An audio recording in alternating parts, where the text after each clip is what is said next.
Hello दोस्तों, welcome back to Hindi वार्ता साहित्य चैनल में आपका स्वागत है। तो आज हम करने वाले हैं आधुनिक काल से प्रश्नोत्तरी। आधुनिक काल का आज हम प्रैक्टिस सेट लगाएंगे जिसमें हम 20 प्रश्न ही पूरे डिटेल के साथ डिस्कस करेंगे और डेफिनेटली आपके आने वाले एग्जाम में आपको यहाँ से हेल्प ज़रूर मिलेगी।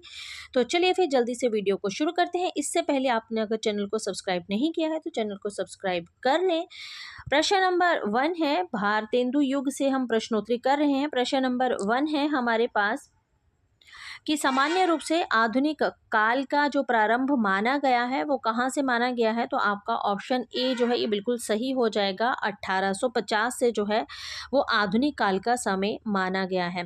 आगे चलते हैं। प्रश्न नंबर 2 है, हिंदी साहित्य के आधुनिक काल के प्रवर्तक कौन माने जाते हैं। आधुनिक काल के प्रवर्तक की अगर बात करें तो आपके भारतेंदु हरिश्चंद्र जो हैं ये आधुनिक काल के प्रवर्तक माने जाते हैं। ठीक है, कौन? भारतेंदु हरिश्चंद्र। चलिए प्रश्न नंबर 3 पर चलते हैं। आचार्य रामचंद्र शुक्ल ने आधुनिक काल का समय क्या दिया है। क्योंकि रामचंद्र शुक्ल जो है इन्होंने सारे ही समय जो है वो संवत में ही दिए हैं। तो आचार्य रामचंद्र शुक्ल के अनुसार जो समय दिया गया है वो संवत 1900 से 1984 ईस्वी जो है आचार्य रामचंद्र शुक्ल ने आधुनिक काल का समय निर्धारित किया है, 1900 से 1984। ठीक है, तो ये आप याद रखिएगा। आगे चलते हैं। प्रश्न नंबर 4 है, आधुनिक काल में साहित्य रचना की भाषा के रूप में किस भाषा को स्वीकृति मिली थी। बहुत इंपॉर्टेंट प्रश्न है आपका और बहुत अच्छा प्रश्न है ये आपकी खड़ी बोली को, है ना। यहाँ पे है आधुनिक काल में साहित्य रचना जो है ये किस इसमें होती थी, किस भाषा में होती थी। खड़ी बोली में होती थी। ब्रज की अगर बात करें तो ये रीति काल की सबसे बड़ी विशेषता है। अवधि की बात करें तो आपके भक्ति काल में जो है इसकी प्रमुखता रही है। ठीक है ना। और उर्दू की अगर बात करें तो ये जो आपका गद्य साहित्य आता है, जैसे आपके ये कुछ एक कवि आते हैं, ज़्यादा तो नहीं हुआ है उर्दू का प्रयोग कहीं पर भी नहीं, पर जैसे आपके लल्लू लाल हो गए, आपके ये हो गए इंशाअल्लाह खां हो गए आपके। ठीक है, इन्होंने थोड़ा थोड़ा सा इनका प्रयोग जो है वो उर्दू का किया हुआ है। ठीक है, तो चलिए रीति ये जो ब्रज भाषा है ना, रीति काल का अगर स्वर्ण युग पूछें तो ये ब्रज भाषा को ही कहा जाता है। बोली का स्वर्ण युग पूछें तो ये आपके आधुनिक काल को ही कहा जाता है। ठीक है, आगे चलते हैं। प्रश्न नंबर 5 है, भारतेंदु युग को पुनः जागरण काल जो है वो किसने कहा है। यहाँ पर पुनः जागरण काल है तो ये डॉक्टर बच्चन ने जो है पुनः जागरण काल जो है वो कहा है। वैसे तो अगर देखा जाए ना तो आपके जो है वो डॉक्टर नागेंद्र आते हैं। ठीक है, जिन्होंने पुनः जागरण काल कहा है। ठीक है, पर यहाँ पर आपके जो डॉक्टर नागेंद्र है उनका तो ऑप्शन ही नहीं है। ठीक है, तो जब आपके पास पुनः जागरण काल के लिए डॉक्टर नागेंद्र ना हो तो डॉक्टर बच्चन ने जो है इन्होंने भी भारतेंदु युग को पुनः जागरण काल ही कहा है। ठीक है, आगे चलते हैं। भारतेंदु युग की समय सीमा क्या है, तो ये सभी को ही पता है। प्रश्न नंबर 6, भारतेंदु युग की समय सीमा 1857 से 1900 ईस्वी मानी गई है। प्रश्न नंबर 7 है, आचार्य रामचंद्र शुक्ल ने 1925 से 1950 विक्रमी संवत तक के कालखंड को क्या कहा है ना। 1925 से 1950 तक के कालखंड को आचार्य रामचंद्र शुक्ल ने जो नाम दिया है वो दिया है नई धारा प्रथम उत्थान। ठीक है, क्या नाम दिया है? भारतेंदु युग को ही इन्होंने नई धारा प्रथम उत्थान जो है वो कहा है, याद रखना है। आगे चलते हैं। प्रश्न नंबर 8 है, भारतेंदु हरिश्चंद्र का जन्म वर्ष क्या है। ठीक है, तो 1850 ईस्वी में भारतेंदु हरिश्चंद्र का जन्म जो है वो हुआ है, 1850 ईस्वी।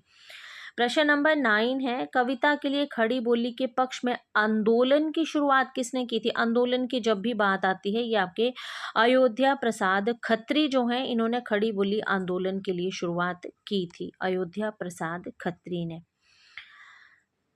आगे चलते हैं। आगे प्रश्न है हमारे पास, प्रश्न नंबर 10 है, भारतेंदु का खड़ी बोली में रचित कविताओं का संग्रह किस नाम से प्रकाशित हुआ था। यह प्रसिद्ध है फूलों का गुच्छा। अरे पेन ही नहीं आ रहा यार, फूलों का गुच्छा। ठीक है, तो खड़ी बोली में रचित कविताओं का जो संग्रह है ये है फूलों का गुच्छा।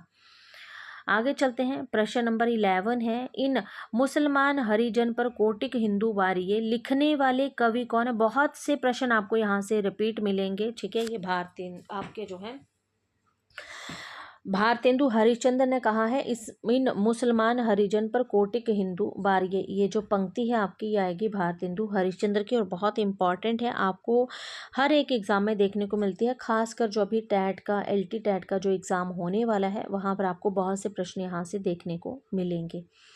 प्रश्न नंबर 12 है, भारतेंदु युग का कौन सा कवि पुष्टि मार्ग में दीक्षित हुआ है? तो खुद ये भारतेंदु हरिश्चंद्र हैं जो कि पुष्टि मार्ग में दीक्षित हुए हैं। ठीक है, तो इसको भी आप याद रखिएगा। एक आपके घनानंद आते हैं, ठीक है, उनको भी आप याद रख लीजिएगा क्योंकि सभी कवि आपके इंपॉर्टेंट है जो कि पुष्टि मार्ग में दीक्षित हुए हैं।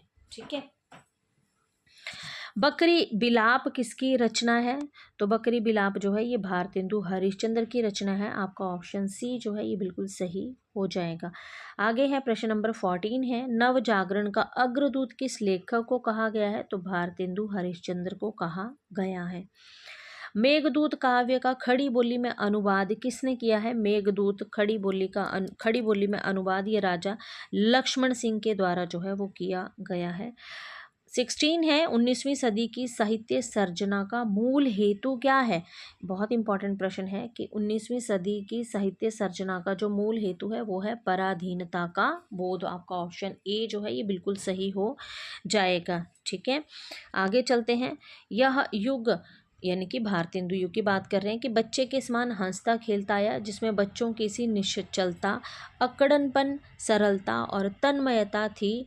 ये कथन किस आलोचक का है? तो ये रामचंद्र शुक्ल ने भारतेंदु युग को कहा है कि भारतेंदु युग जब आया तो ये हंसता खेलता हुआ आया, जिसमें बच्चे की निश्चलता, अक्खड़पन, सरलता और तन्मयता थी। रामचंद्र शुक्ल का ये कथन है।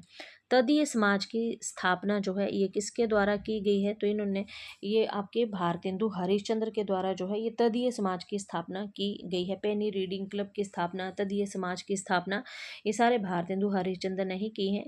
3 इनकी जो पत्रिकाएं आती हैं, कवि वचन सुधा, बाला बोधनी और हरिश्चंद्र। ठीक है ना, ये बहुत इंपॉर्टेंट है इनकी। ठीक है, आगे चलते हैं। भीतर भीतर सब रस चूसे हंसी हंसी के तन मन धन मुँह से, ये पंक्ति किसकी है? तो ये पंक्ति जो है ये भी आपके भारतेंदु हरिश्चंद्र की। आपका ऑप्शन ए जो है ये बिल्कुल सही हो जाएगा। ठीक है, तो आज के लिए इतना ही। आज हमने जो है वो 20 क्वेश्चन को डिस्कस कर लिया है। आने वाली वीडियो में हम अगले प्रश्न लेके आएंगे। तो मिलते हैं नेक्स्ट वीडियो में, तब तक के लिए धन्यवाद। और जाते जाते वीडियो को लाइक और चैनल को सब्सक्राइब ज़रूर कीजिएगा। धन्यवाद।